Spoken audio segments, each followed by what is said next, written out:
Bonjour à vous tous et à vous toutes. Je me présente, je suis Dominique Côté, chef de la communauté métisse Antaya aux communautés autochtones. Je voudrais aujourd'hui pouvoir vous expliquer pourquoi je recherche tant à faire reconnaître non seulement les métisses de la Beauce, mais à faire ressortir la vérité sur mes ancêtres. D'une part, pour respecter la parole que j'ai donnée à ma grand-mère avant son grand départ, mais d'autre part, pour établir la vérité sur la vie de nos ancêtres et ainsi leur donner leur réelle identité. Vous savez, il me faut beaucoup de courage aujourd'hui juste pour m'afficher comme métisse, avec tout ce que ça comporte. Mais il faut également croire en ce qu'on fait, croire en qui nous sommes.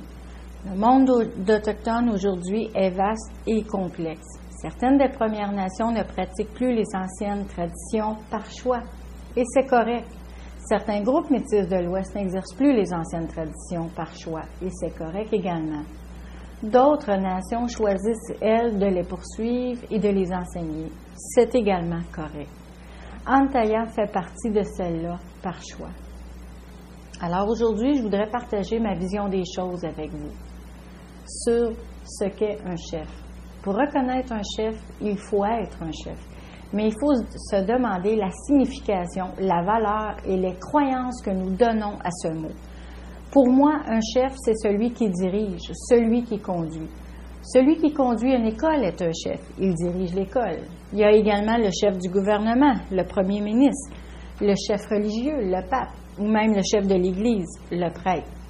Autant de définitions qu'il existe de perceptions et de croyances. Alors aujourd'hui, voici ma définition d'un chef. Un chef, c'est d'abord et avant tout une personne humble qui est capable d'accepter ses faux pas, ses erreurs, de les analyser, de les comprendre et d'en saisir la leçon de vie, donc de les remettre en question. Pour moi, un chef, c'est quelqu'un qui est capable de réunir autour d'une même table les personnes qui ont une incidence sur les décisions futures à prendre, sans égard aux différentes croyances, puisque dans le fond, il ne s'agit que d'une différence. Sur le plan de la moralité, un chef est celui ou celle qui se connaît et qui reconnaît pour qui ou elle est. C'est quelqu'un qui s'assume. En conséquence, nécessairement, un chef, c'est quelqu'un de paix qui recherche la paix et l'harmonie. Il recherche la plénitude entre deux mondes, soit le monde de ses propres croyances et les croyances des autres. Dans un autre ordre d'idée, pourquoi dit-on que le lien maternel est le plus puissant? Parce que la mère transmet 100% des gènes à son enfant.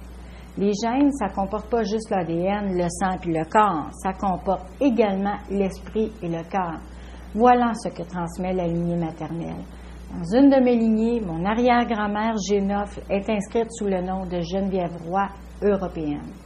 Faux nom, fausse identité, fausse vie.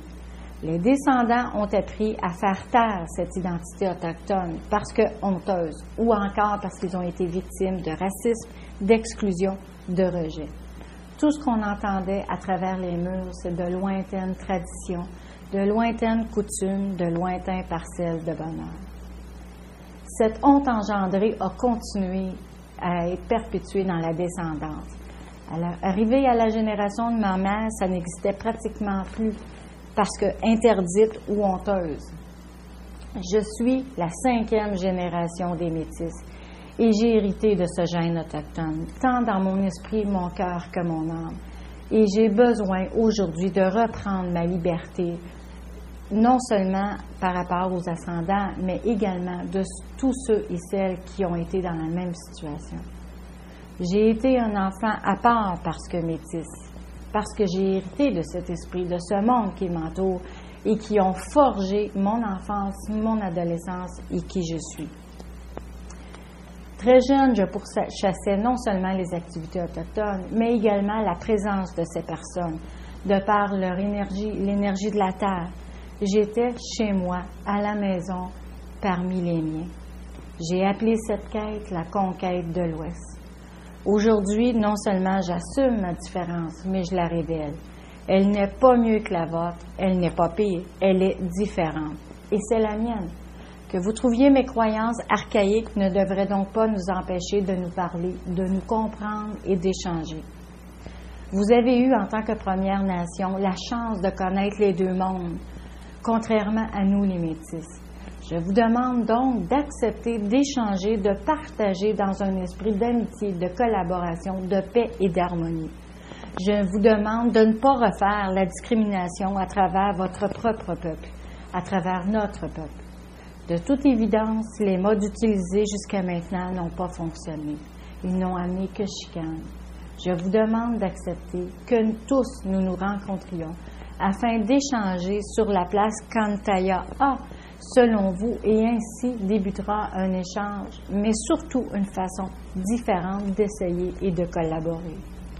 Certains d'entre nous ont oublié qui ils sont et d'où ils viennent.